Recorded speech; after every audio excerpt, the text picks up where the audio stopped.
The abandoned corridors of Omega 7 Research Station echoed with a silence that had grown familiar to Lisha. Once bustling with scientists, engineers, and researchers, the station now stood empty, save for her, the last remaining occupant. Emergency lights cast a pale blue hue across the metal walls, illuminating the dust particles that danced in the air like tiny stars. It had been 3 months since the incident. 3 months since everyone had fled, leaving behind half-eaten meals, personal belongings, and unfinished research. Lisha moved through the empty common area, her skin emitting a soft lavender glow that intensified as her anxiety grew. The reflective surfaces around her caught her image, tall and slender with features that resembled a human's, yet unmistakably alien. Her eyes, large, luminescent, and without pupils, were what most humans found the most unsettling. Not that they ever looked at her long enough to say so. The communication panel on the wall beeped, an unusual sound after months of silence. Lisha approached it cautiously, her fingers hesitating over the controls. The screen flickered to life, displaying a message from Earth Command. Technician dispatched to Omega 7 for systems evaluation and data recovery. Arrival estimated 0900 hours. Acknowledge receipt. Lisha didn't acknowledge it. What would be the point? They hadn't responded to any of her previous messages. She knew what data recovery really meant. They wanted whatever research they could salvage about her, the subject that had caused a mass psychological incident. They'd labeled her dangerous after what happened, after all those people had suddenly experienced their deepest fears manifesting in their minds simultaneously. They didn't understand that she hadn't meant to do it, that it just happened sometimes when she was scared or stressed, that she couldn't control the way her presence seemed to amplify the fears lurking in others' minds. Lisha retreated to her quarters, hoping the technician would complete their work quickly and leave. She had grown accustomed to solitude. It was safer that way, for everyone. The arrival alarm sounded the next morning, startling Lisha from her restless sleep. The small transport ship docked with a mechanical clank that reverberated through the station's framework. She considered hiding, then decided against it. Better to confront the visitor directly, to warn them before whatever power she possessed took effect. She stood in the shadows of the docking bay as the airlock cycled. When the door finally slid open, a human male stepped through. He was tall for his species, with unruly brown hair and a face that looked like it smiled often. He wore the standard-issue gray jumpsuit of Earth Command technical personnel, with various tools hanging from his belt. "Hello," he called out, his voice echoing in the vast space. "Anyone home? Earth Command sent me to—" He stopped mid-sentence when he spotted Lisha in the shadows. She stepped forward, her skin glowing a deep blue with apprehension. "You should leave," she said firmly.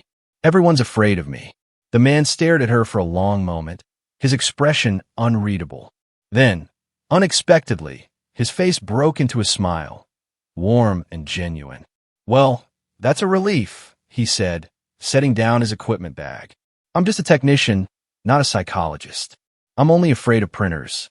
Those things are the real monsters, always jamming at the worst possible moment." Lisha blinked, confused by his reaction. Where was the fear? The panic? The sudden desire to flee that overtook everyone else who came face to face with her? "You don't understand," she insisted. "I'm dangerous. That's why everyone left." The man extended his hand. "I'm Eli. Earth Command sent me to check the station systems and retrieve any salvageable data. And you are." Lisha stared at his outstretched hand. "Lisha," she replied, not taking it. "And I'm serious. There was an incident. They called it a mass psychological event. Everyone experienced their worst fears at once." Eli's hand dropped back to his side, but his smile didn't falter. "Sounds like quite a day. Look, I'm just here to do my job. I've got systems to check, diagnostics to run. I'm not here to judge or fear anyone." He picked up his bag again. "So, which way to the central computer core?" Lisha hesitated, then pointed down the main corridor. "Third intersection, turn right. But I'm warning you." "Noted," Eli interrupted cheerfully. "Thanks for the directions. And the warning. I'll keep in mind." As Lisha watched him walk away, she felt something she hadn't experienced in a long time. Confusion mixed with curiosity. Why wasn't he afraid? Everyone was afraid. It was the natural reaction to her. She had accepted that as an immutable fact of her existence. Yet here was this human, Eli, treating her as if she were nothing more unusual than another technician. It didn't make sense. And despite her better judgment, Lisha found herself following him, keeping a safe distance as he made his way to the computer core. The central computer room was in disarray.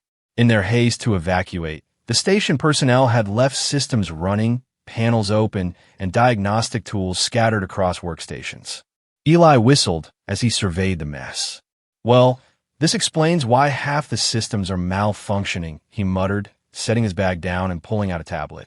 Looks like no one even initiated proper shutdown protocols. Lisha lingered in the doorway. They were in a hurry to leave. Eli glanced at her. Because of you? She nodded, her skin dimming slightly. And what exactly did you do? He asked, kneeling to examine a damaged console. I told you. I made them feel their worst fears. On purpose. Eli raised an eyebrow. No, Lisha exclaimed, her skin flashing a bright white. I would never. It just happens sometimes. When I'm stressed or scared. It's like a defense mechanism I can't control. Eli nodded, turning his attention back to the console.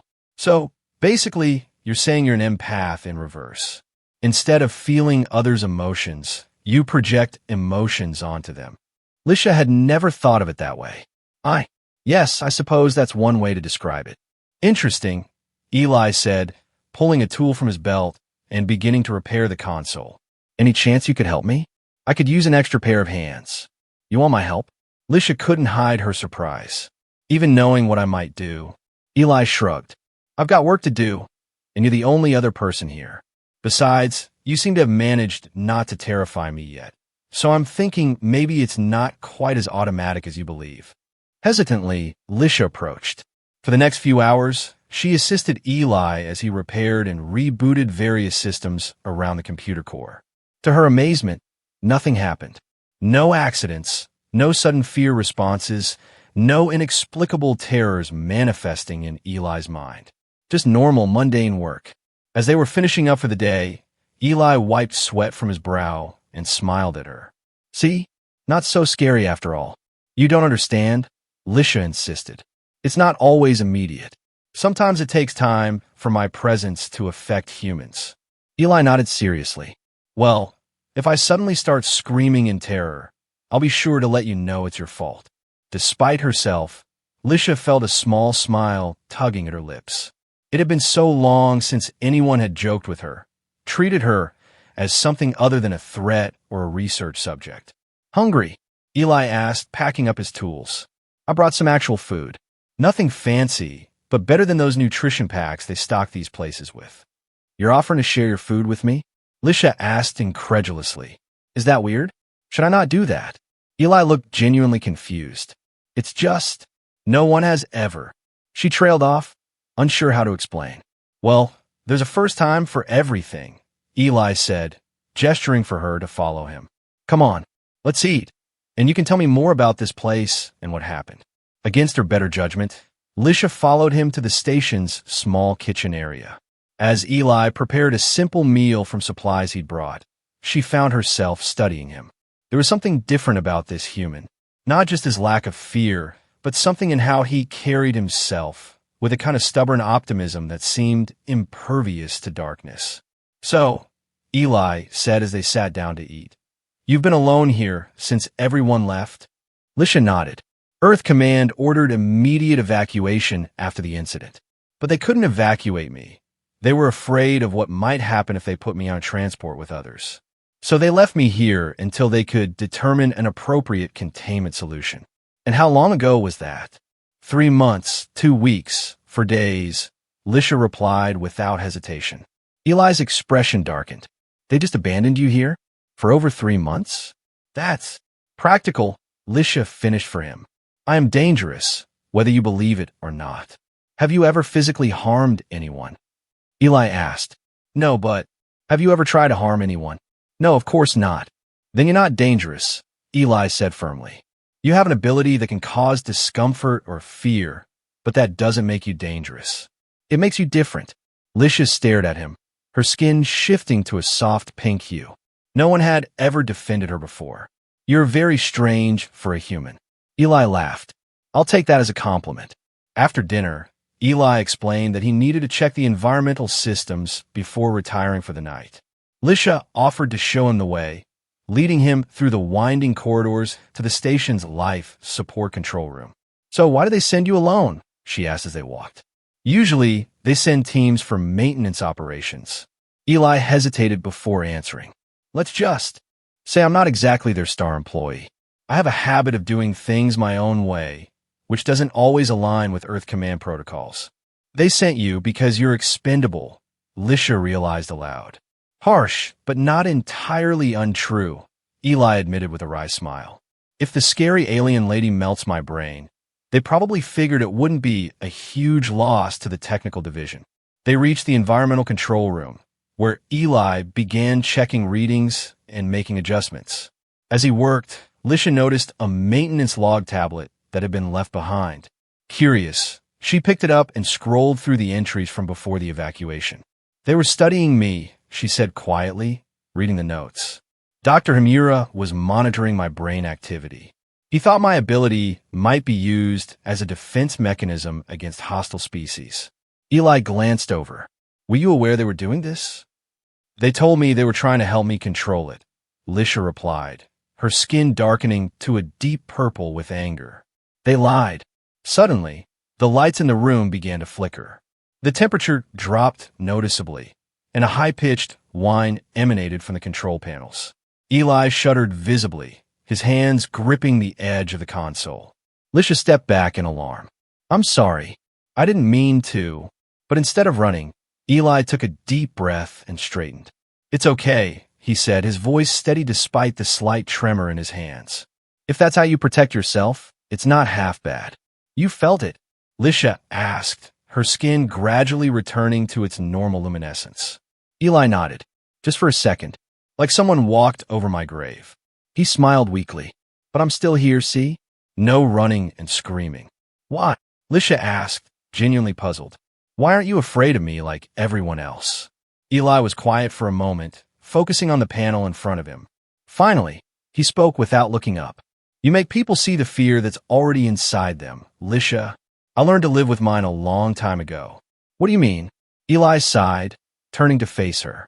When I was a kid, my family lived on one of the early Mars colonies. There was an atmospheric breach. I was the only survivor from our habitat. I spent 3 days alone in an emergency shelter before rescue arrived. Lisha's eyes widened. I'm sorry. My point is, Eli continued, I've already faced my worst fear. Being completely alone, everyone I love gone. Once you've lived through something like that, other fears don't have quite the same power over you. They worked in silence for a while after that, Lisha helping Eli as he completed his checks of the environmental systems. She found herself watching him more closely, noticing the small scar near his left ear, the way his forehead creased when he concentrated, the gentle care he took with the station systems. Why are you really here? She asked suddenly. The truth this time. Eli paused, then set down his tools. My official orders are to assess the station's functionality and retrieve any research data regarding the incident. Unofficially, I'm supposed to evaluate whether you're still here and what kind of threat you might pose. And what will you tell them? That depends on what I find, Eli replied honestly. So far, I found a functioning station and a very non-threatening alien who's been unjustly abandoned. They won't believe you, Lisha said. They'll send more people. People who won't be like you. Probably, Eli agreed. But that gives us time to figure something out. Us. Lisha's skin brightened with surprise. Well, I'm not just going to file my report and leave you here to be contained or whatever euphemism they're using for imprisonment these days, Eli said as if it were the most obvious thing in the world. Lisha didn't know how to respond to that. The idea that this human she'd just met would willingly involve himself in her problems was so foreign that she couldn't quite process it. Get some rest, Eli suggested gently. Tomorrow's going to be a busy day. We have a lot of systems to check, and a lot to figure out. The next morning, Lisha found Eli already awake and working in the station's archives room. He had pulled up old records and was reading through research notes, his face growing increasingly troubled. "Did you sleep at all?" she asked, entering the room. "A bit," Eli replied distractedly. "Come look at this." Lisha approached cautiously and looked at the screen. It displayed personal logs from Dr. Himura, the chief researcher who had been assigned to study her. Day 47, Eli read aloud. Subject continues to trigger fear responses in research team.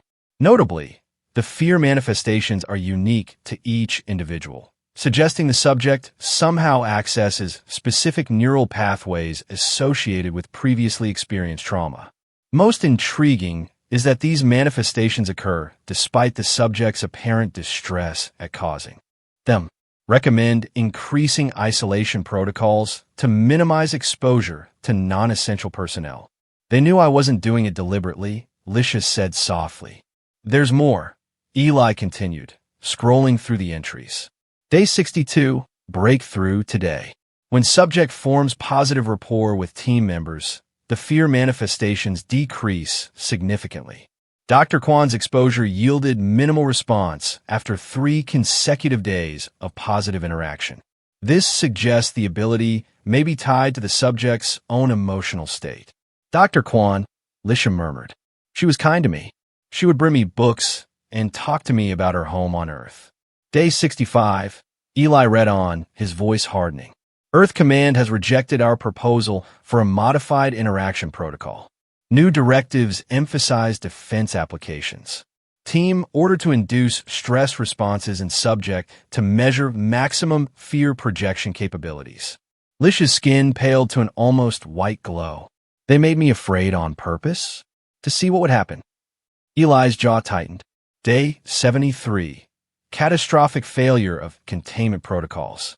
Subject exposed to simulated threat scenario resulted in station-wide fear projection event. All personnel experiencing severe psychological distress. Emergency evacuation ordered. Recommendation: subject to be maintained in isolation until permanent containment facility prepared. "They caused the incident," Lisha realized, her voice barely audible. "They were testing me. And then they blamed you and left you here alone," Eli said, anger evident in his voice. "Convenient scapegoat for their unethical experiment."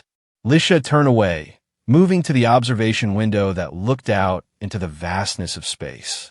Stars glittered coldly against the blackness. "It doesn't change what I am," she said after a long moment. "Whether they caused it or not, I still made everyone experience their worst fears. I'm still dangerous." Eli came to stand beside her. "You know what I see when I look at you, Lisha? Not something dangerous. I see someone who's been used and abandoned and somehow hasn't let it turn her bitter or cruel." "You don't know me," Lisha said, though without conviction. "I know enough," Eli replied. "And I know Earth Command isn't getting these research files." "What?" Lisha turned to him in surprise. "These files prove they deliberately caused the incident. I'm not giving them ammunition to justify what they did to you, or what they might do next." Eli began systematically deleting the research logs from his system. "They'll punish you for this," Lisha warned. "Only if they find out," Eli said with a grim smile. "As far as my report will say, the data was corrupted during the evacuation. Very unfortunate." Lisha watched him work, her mind struggling to understand this human who seemed determined to protect her at his own risk. "Why are you doing this for me?" Eli paused, looking at her with an intensity that made her skin shimmer with an unfamiliar emotion. "Because it's the right thing to do. And because—" He hesitated, then smiled. "Because you're not scary. You're glowing." Lisha's skin rippled with waves of soft pink light in response to his words. "See? Like that," Eli said, reaching out hesitantly. "May I?" Lisha nodded, not trusting herself to speak. Eli gently touched her arm, where the pink glow was brightest. "Beautiful," he murmured. "Not scary at all." The next few days fell into a rhythm as Eli worked on restoring the station's systems, and Lisha helped him navigate the unfamiliar technology. They spent long hours working side by side, talking about Earth, about Lisha's homeworld, a place she barely remembered, and about the stars. Eli told stories about his misadventures as a technician, making Lisha laugh for what felt like the first time in years. On the fourth day, as they were repairing the hydroponic system that had fallen into disrepair, Eli discovered a small personal item that had been left behind during the evacuation, a delicate silver hair clip shaped like a crescent moon. Someone must have dropped this when they were leaving, he said, holding it up to the light. Lisha recognized it immediately. It belonged to Dr. Kwan. She wore it every day. Eli cleaned it carefully, then approached Lisha. "May I?" he asked, gesturing to her luminescent hair. Hesitantly, Lisha nodded. Eli reached up and gently fastened the clip to hold back a strand of her glowing hair. His fingers lingered for just a moment longer than necessary. "Has no one ever told you you're beautiful?" he asked softly. Lisha's skin rippled with waves of light.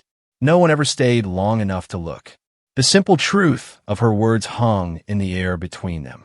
Eli didn't respond with jokes or platitudes.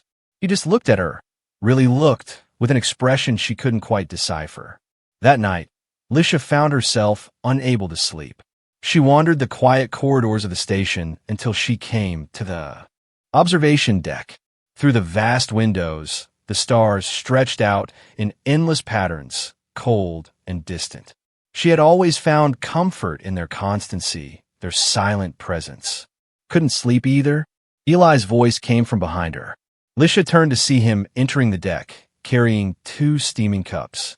"The station makes different noises when the systems are working properly," she explained. "I'm not used to it." Eli offered her one of the cups. "Brought you some tea."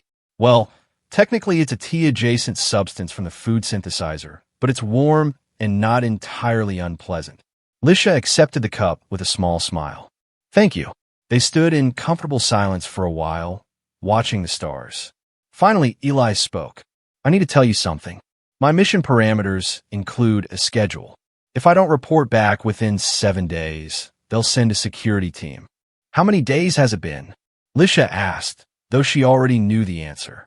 5, Eli replied.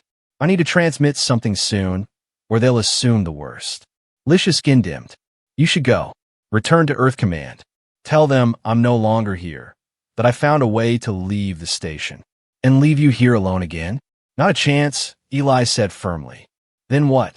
"You can't protect me from them forever, Eli." "Maybe not," he admitted, "but I can buy us some time. Tomorrow I'll send a preliminary report. I'll tell them the station is stable, but the data recovery is taking longer than expected due to system corruption. That should give us another week at least." And then Lisha pressed. Eli turned to face her fully. "And then we figure out a way to prove you're not the threat they think you are. These logs show your ability is tied to your emotional state. If we can demonstrate you can control it." "I can't control it," Lisha interrupted. "I've tried. For years I've tried."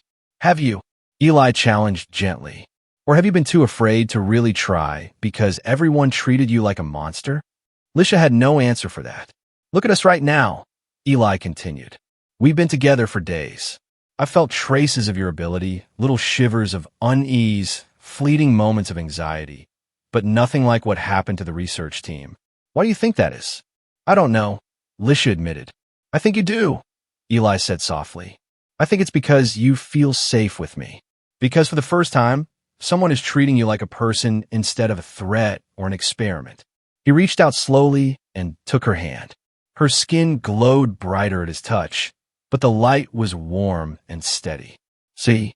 Eli smiled. "No fear." Lisha looked down at their joined hands, then back up at Eli's face. For the first time, she allowed herself to really look at him, to see the kindness in his eyes, the gentle curve of his smile, the way his presence made her feel not afraid, but something else entirely. "Even the stars blink when you look at them," Eli murmured, gazing at her. And then, for the first time since she could remember, Lisha laughed, a genuine, joyful sound. The glow from her skin softened, becoming as gentle as morning mist. Eli didn't joke or speak. He just watched her, his expression revealing more than words could say. He cared, truly cared. The peaceful moment was shattered the next morning by an urgent alert from the station's proximity sensors. Eli rushed to the command center with Lisha close behind. "What is it?" she asked, watching as he checked the monitors. Transport ship, Eli said grimly. Earth Command insignia. They're not scheduled to be here for at least another 2 days. Unless they didn't trust you, Lisha realized. Unless this was a test. Eli's expression hardened. We need to hide you. The auxiliary research lab on level 3 has a containment chamber that won't register on standard life science scans. No, Lisha said firmly. I'm tired of hiding, of being treated like something dangerous that needs to be contained. Lisha, these people won't be like me. They'll have been briefed about the incident, told to consider you a threat. If they find you, then they find me, she said, her skin pulsing with a steady blue light. I won't live in fear anymore, Eli. Before he could argue further, the communication panel chimed with an incoming transmission. Eli hesitated, then accepted it. The screen flickered to life, showing a stern-faced woman in an Earth Command security uniform. Technician Ellis, she said crisply. This is Commander Vega of the Security Division. We're approaching your position. Our scans indicate all station systems are operational. Yes, Commander, Eli replied, keeping his voice neutral. I've nearly completed the repairs. And the data recovery? Eli hesitated for just a fraction of a second. Still in progress. Many of the research files were corrupted during the evacuation. Commander Vega's eyes narrowed. Our primary objective is containment of the subject. Designated Lisha.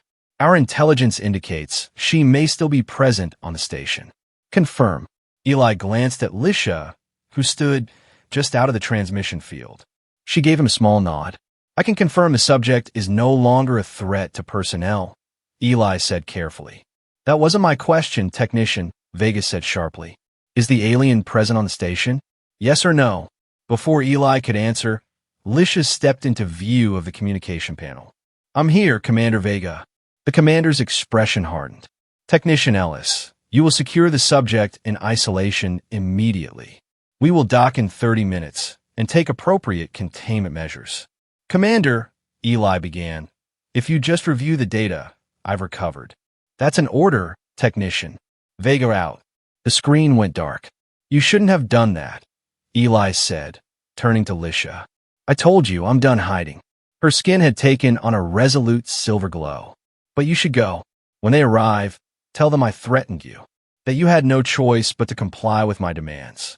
Is that what you think of me? Eli asked, hurt evident in his voice.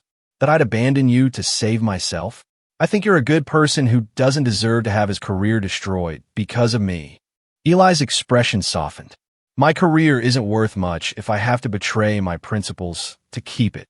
He turned back to the console, fingers flying over the controls. What are you doing? Lisha asked. Buying us time, Eli replied, not looking up. I'm going to lock down the docking mechanisms. It won't stop them, but it'll slow them down. And then what? Eli finished what he was doing and turned to face her. And then I'm going to send Earth Command the truth, all of it.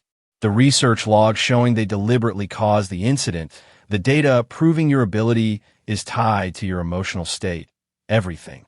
They'll just delete it, Lisha said. Cover it up. Not if I send it to everyone. Every outpost, every colony, every independent news network. Eli's eyes gleamed with determination. They can silence one technician, but they can't silence the truth once it's out there. Lisha stared at him in disbelief. You would risk everything for me? What? Because you deserve better than to be treated like a weapon or a threat, Eli said simply. Because in the short time I've known you, I've seen more humanity in you than in the entire Earth Command hierarchy. And because...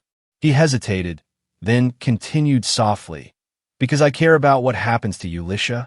The ship from Earth Command attempted to dock, only to be met with sealed airlocks and deactivated docking clamps. Commander Vega's furious face appeared on the communication screen again. Technician Ellis, you are interfering with a security operation. This is grounds for immediate termination and criminal charges. Open the docking bay now. I'm afraid I can't do that, Commander, Eli replied calmly. Not until you agree to hear us out. Us? Vega's eyes narrowed. You're collaborating with the alien? Her name is Lisha, Eli said firmly. And yes, I am. Because she's not what you think she is. She caused a mass psychological incident that traumatized an entire research team. Vega snapped. No, ilikunterit. Your research team deliberately induced stress to test her defensive capabilities. I have Dr. Himura's logs proving it. He tapped a few commands, sending the relevant files to Vega's ship. You created the very incident you're using to justify her containment. There was a long silence as Vega presumably reviewed the files. When she spoke again, her voice was tighter, more controlled. These files change nothing. The subject remains a potential threat that must be contained. She's only a threat when she feels threatened, Eli argued. Look at me, Commander. I've been with her for nearly a week with no incident. No mass fear projection. Because I treated her with basic decency instead of like a lab rat or a weapon. Commander Vega's expression remained impassive. Regardless of past events, my orders stand. The subject will be remanded to Earth Command custody for further evaluation. Commander, Lisha spoke up, stepping into view. I understand your concerns. I don't want to harm anyone. I never did. But taking me away won't solve anything. It will only perpetuate the cycle of fear and mistrust. The alien speaks well, Vega said coldly. But pretty words don't change facts. Then let me prove it, Lisha offered. Allow me to remain here, under observation if necessary, but free to work with Eli and any others who are willing. Let me show you that I can learn to control this ability, to use it constructively rather than destructively. Vega laughed humorlessly.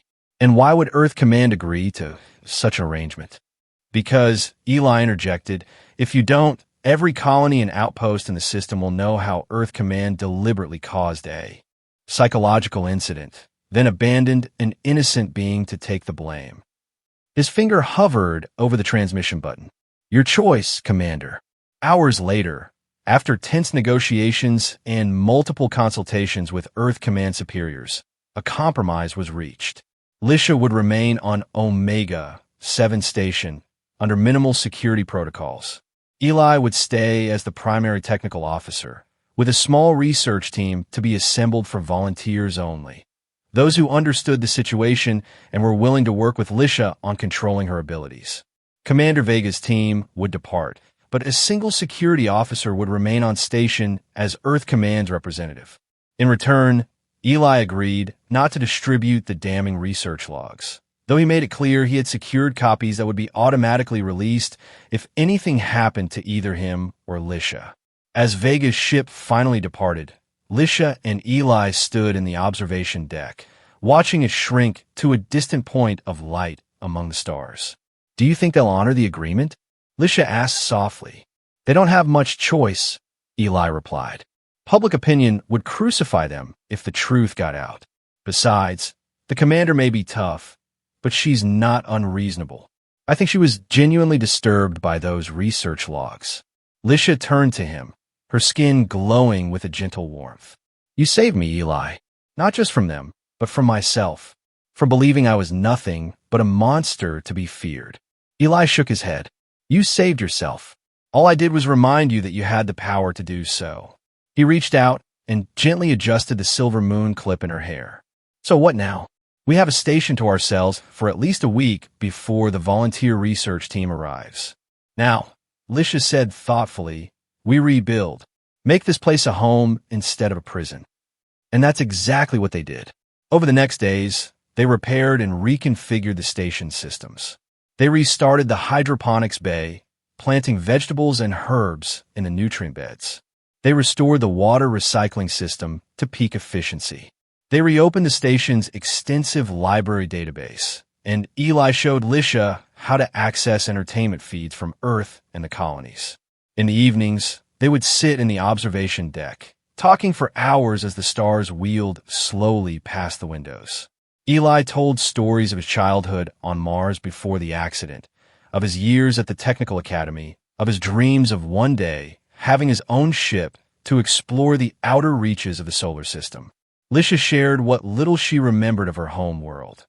The soft purple skies, the twin moons, the bioluminescent forests where her people had lived in harmony with the natural world.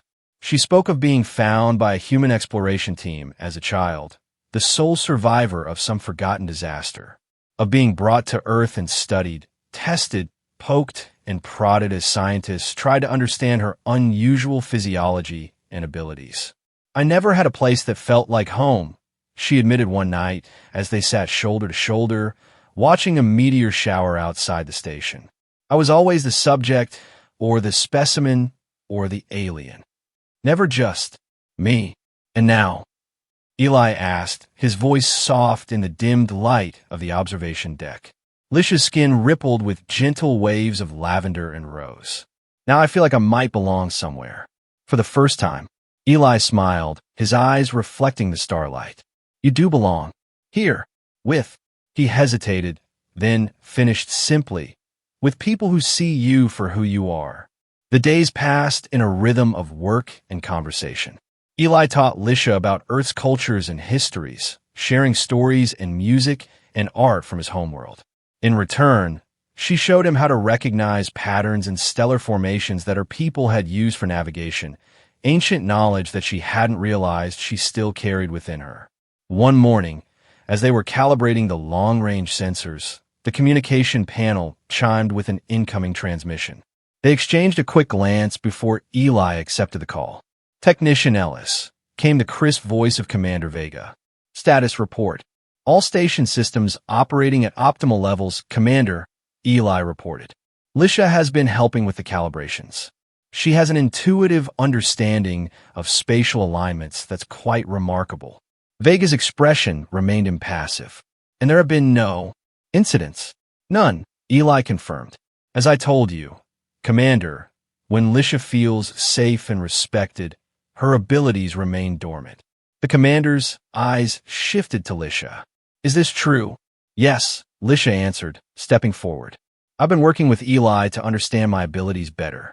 I believe they're connected to my emotional state, as the research suggested.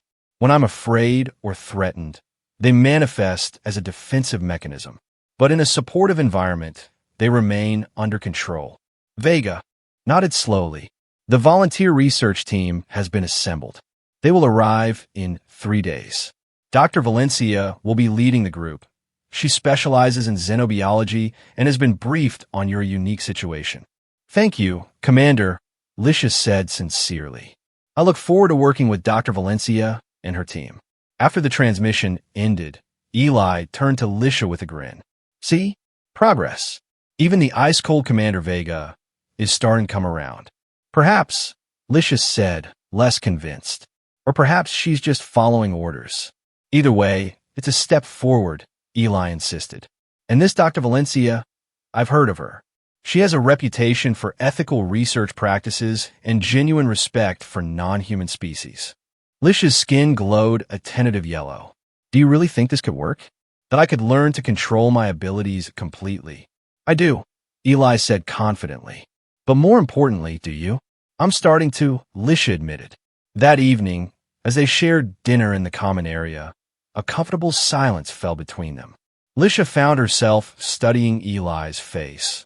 The way his eyes crinkled at the corners when he smiled, the stubborn cowlick in his hair that never stayed down, the small scar near his temple that he'd gotten during a repair accident years ago. She had memorized these details, finding comfort in their familiarity. "What are you thinking about?" Eli asked, catching her gaze. "You," Lisha answered honestly, her skin flushing a soft pink. "About how different my life is because of you." Eli's expression softened. "I just help you see what was already there, Lisha. You're the one who's changing your life." "No," she insisted. "It's more than that. You saw me when everyone else looked away. You stayed when everyone else ran. You trusted me when I didn't even trust myself." She reached across the table hesitantly, her luminescent fingers coming to rest lightly on his hand. Eli turned his palm upward, interlacing his fingers with hers. "Eli," Lisha said softly, "what happens when all this is over? When the research is complete and Earth Command decides I'm not a threat anymore?" "What do you want to happen?" he asked. "I want—" Lisha's skin rippled with waves of emotion, blue, violet, rose. "I want to stay with you. But I don't know if that's possible.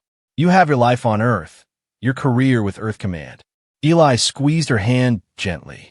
"My career with Earth Command has never been particularly stellar," he said with a wry smile. And as for my life, he paused, his expression growing serious. Lisha, where you are is where I want to be. The intensity of his words sent a cascade of light across Lisha's skin, so bright it momentarily illuminated the entire room. For a moment, neither of them spoke, the weight of the confession hanging in the air between them. Is that even possible? Lisha finally asked. A human and whatever I am. I don't see why not, Eli replied. The universe is vast and strange and wonderful. Surely stranger things have happened than two beings from different worlds finding each other. Before Lisha could respond, the station's alert system blared to life. Red warning lights began flashing throughout the common area. What's happening? Lisha asked, alarmed. Eli was already moving to the nearest control panel. Proximity alert, he said, checking the readings. A ship is approaching fast, and it's not broadcasting any identification codes. They rushed to the command center, where Eli brought up the external sensors. A sleek, unmarked vessel was heading directly for the station, its engines burning hot. That's not an Earth Command ship, Eli said grimly. The configuration is all wrong. Pirates, Lisha suggested. Abandoned research stations were sometimes targeted by opportunistic raiders looking for valuable technology or supplies. Maybe, Eli said, his fingers flying over the controls. I'm activating defensive protocols and sending an emergency signal to Earth Command, but the nearest patrol is at least 6 hours away. The unidentified ship slowed as it approached, taking up position near one of the secondary airlocks, away from the main docking bay with its security measures.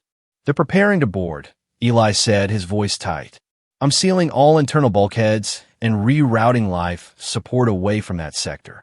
What do they want? Lisha wondered aloud. The answer came moments later when the communication panel chimed. Eli hesitated, then accepted the transmission. The screen flickered to life, showing a hard-faced woman with a cybernetic eye implant. Station Omega 7, she said, her voice artificially modulated. This is Captain Riker of the independent vessel Hyperion. We know you're harboring a unique specimen of significant scientific value. Eli's jaw tightened. This is an Earth Command facility. Any unauthorized boarding attempt will be met with full security measures. Riker smiled. Coldly, our intelligence indicates there are only 2 individuals on board, a technician and the alien subject. Don't try to bluff, Technician Ellis. What do you know my name? Eli demanded. Information is a valuable commodity, Riker replied, as is the alien you're protecting. We have clients who are very interested in studying its fear-inducing capabilities. They're willing to pay handsomely, far more than your Earth Command salary. She's not for sale, Eli said firmly. Lisha stepped into view of the transmission, her skin glowing a deep, angry red. I'm not a specimen to be studied or sold, she said, her voice steady despite her obvious anger. Riker's cybernetic eye whirred as it adjusted focus. Fascinating. The bioluminescent response indicates heightened emotional state. She turned her attention back to Eli. You have 30 minutes to hand over the alien, or we breach the station. Your choice, technician. The transmission cut off abruptly. They must have intercepted some of the communications between us and Earth Command, Eli said, already moving to the security station. Learned about you and decided you'd be valuable on the black market. What do we do? Lisha asked, her skin still pulsing with angry red light. Eli's expression was grim as he accessed the station's limited defense systems. We fight, he said simply. I'm not letting them take you, Lisha. Not now, not ever. For the next 20 minutes, they worked frantically to secure the station. Eli activated the emergency security protocols, sealing bulkheads and rerouting critical systems. He armed himself with a magnetic pulse gun from the security locker. Not lethal, but enough to temporarily incapacitate an attacker. You should hide, he told Lisha as they finished their preparations. The maintenance tunnels in Section 3 would be perfect. They won't show up on standard scans. No, Lisha said firmly. I'm done hiding. These people are here because of me, because they see me as a weapon or a curiosity. I won't let you face them alone. Lisha, If they capture you. They won't, she interrupted. Because I'm going to stop them. Eli looked at her uncertainly. What do you mean? Lisha's expression was resolute, her skin shifting to a deep, steady blue. My whole life, I've been afraid of what I can do, of how I affect others. I've tried to suppress it, to contain it. But maybe that's been the problem all along. Maybe I need to accept it, to control it rather than fear it. Understanding dawned on Eli's face. You want to use your ability against them deliberately. Yes, Lisha confirmed. They expect a specimen, a subject, to be captured and studied. Let's show them what I really am. The pirates breached the airlock exactly 30 minutes after their ultimatum. 6 figures in tactical gear moved swiftly through the corridors, heading toward the command center. They were met in the main corridor by Lisha, standing alone, her skin pulsing with a cold, intense light. Stop, she commanded, her voice echoing strangely in the confined space. Leave the station now, or face the consequences. The lead figure, Captain Riker, laughed behind her tactical mask. Surrender peacefully, specimen. We have no desire to damage valuable merchandise. Lisha took a deep breath, focusing on every moment of fear, rejection, and isolation she had experienced throughout her life. She thought of the researchers who had treated her as an experiment, of the people who had run from her in terror of being left alone on the abandoned station. But she also thought of Eli, of his smile, his kindness, his unwavering belief in her. And instead of letting her fear control her, she channeled it, directed it, shaped it with deliberate intent. The corridor temperature plummeted. The lights flickered and dimmed. And from Lisha's eyes came a glow that seemed to penetrate directly into the minds of the intruders. One by one, the pirates began to falter. Their coordinated movements became erratic. 2 dropped to their knees, their weapons clattering to the floor. Another turned and fled back toward the airlock. Captain Riker herself raised a trembling hand to her cybernetic eye, which was sparking and malfunctioning. What? What are you doing to us? She gasped. Showing you your fears, Lisha said calmly. The ones you carry inside you always. The ones you try to hide from. One of the pirates began screaming about the walls closing in. Another cowered, shielding his face from some invisible threat. Only Riker remained partially functional, fighting against the fear response with incredible willpower. You are more valuable than we thought, she managed to say, still advancing slowly despite her obvious distress. Suddenly, Eli appeared from a side corridor, pulse gun raised. That's far enough, Captain, he said, his voice hard. Return to your ship and leave, or the next transmission Earth Command receives will be about how we captured a notorious pirate crew. Riker's cybernetic eye had stopped functioning entirely, sparks occasionally shooting from the implant. She glanced at her incapacitated crew, then back at Lisha, whose eyes still glowed with unnatural light. This isn't over, Riker snarled, but she began backing away. There are others who will come for her. What she can do, it's too valuable. I am not a commodity, Lisha said, her voice resonating with power. I am not a weapon. I am a person. Remember that, Captain, when the nightmares come tonight. One by one, the pirates retreated, dragging their incapacitated comrades back to the airlock. Eli kept his weapon trained on them until the external sensors confirmed their ship had disengaged and was moving away from the station. As soon as they were gone, Lisha collapsed to her knees, her skin fading to a dull, exhausted gray. Eli rushed to her side, kneeling beside her. Lisha, are you all right? She nodded weakly. I controlled it. For the first time ever, I directed it instead of just letting it happen. She looked up at him, her eyes wide with wonder. I didn't hurt them. I just showed them what they needed to see to make them leave. Eli helped her to her feet, supporting her with an arm around her waist. You were incredible. Terrifying, but incredible. Lisha leaned against him, suddenly feeling the full weight of emotional and physical exhaustion. I never want to do that again, she admitted. It feels wrong to deliberately cause fear like that, even to protect ourselves. Let's hope you never have to, Eli said softly. They made their way to the medical bay, where Eli helped Lisha onto one of the diagnostic beds. Her skin was slowly regaining its normal luminescence, but she still looked drained. "I'm sending a full report to Earth Command," Eli said as he retrieved a nutrient supplement for her. "They need to know about this breach." And he hesitated. "And about what I did," Lisha finished for him. "Yes," Eli admitted, "but not as a warning, as proof. You controlled your ability under extreme stress. You used it defensively, without causing any lasting harm. That's exactly what they need to know if they're ever going to fully accept that you're not a threat." Lisha took the nutrient supplement, her hand trembling slightly. "What if they see it differently? What if they decide I'm too dangerous to be left free, now that they know I can use this ability deliberately?" "Then we'll face that together," Eli promised. "But I think you're underestimating Commander Vega. She strikes me as someone who respects strength and control, both of which you demonstrated today." As Eli predicted, Commander Vega's response to their report was not what Lisha feared. The commander appeared on the communication screen the next morning, her usually impassive face showing what might have been a hint of respect. "Your actions were appropriate given the circumstances," she told them after reviewing the security footage. "The station has been placed on heightened alert status, and a patrol vessel has been dispatched to your location. It should arrive within 12 hours. "Thank you, Commander," Eli said. Vega's eyes shifted to Lisha. "Your control over your ability is noteworthy. Dr. Valencia will be particularly interested in this development when she arrives." After the transmission ended, Lisha turned to Eli with a mixture of relief and disbelief on her face. "Was that approval from Commander Vega?" Eli grinned. "As close as you'll ever get to it, I think."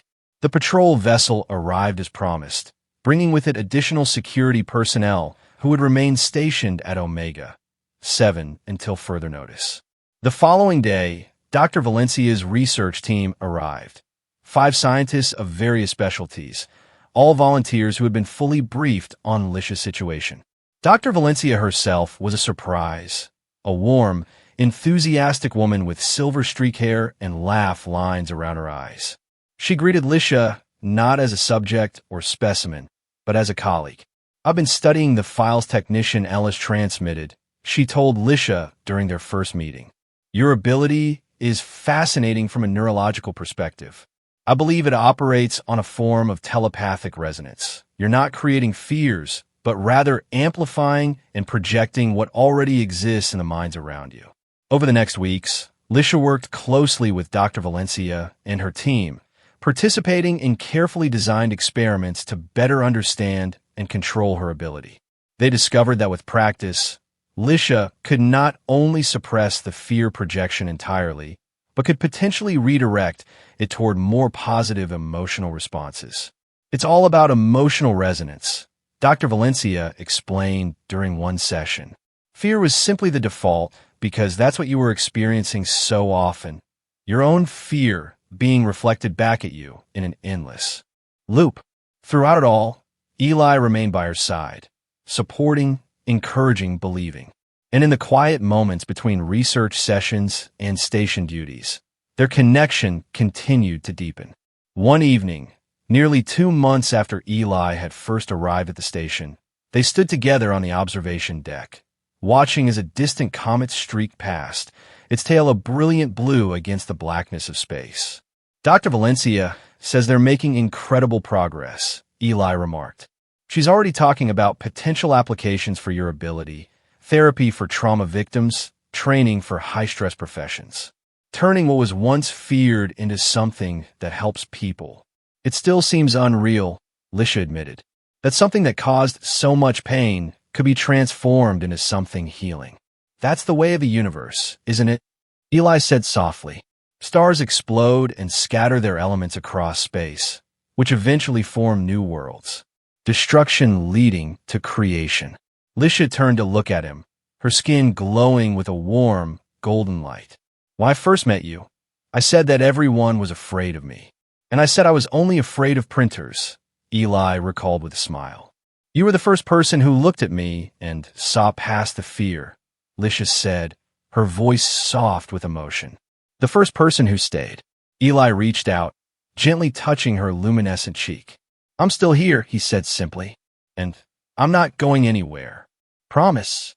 Lisha asked, her skin rippling with waves of rose-colored light. Promise, Eli confirmed. Whatever happens next, whether you stay on the station, or go to Earth, or explore the stars, I'll be right beside you. If that's what you want. It is, Lisha whispered. It's all I want. In that moment, as the comet's light washed over them and the stars bore silent witness, Eli leaned forward and gently pressed his lips to hers. Lisha's skin blazed with brilliant light, illuminating the entire observation deck in a rainbow of colors. When they finally pulled apart, Eli smiled softly at her. You still think you're scary? Lisha laughed, her skin pulsing with joy. Maybe a little. Good, Eli said, drawing her close again. Because you're the only one who makes my heart race like this. Lisha's skin flickered with pink light. I'm not sure if I should be happy or alarmed by that. Eli smiled, pressing his forehead gently against hers. Welcome to love, he whispered. And as they stood together among the stars, Lisha finally understood that what had once made her an outcast, her difference, her uniqueness, was precisely what had brought her home. Not to a place, but to a person who saw her completely and loved her anyway. Even fear, it seemed, could fall in love.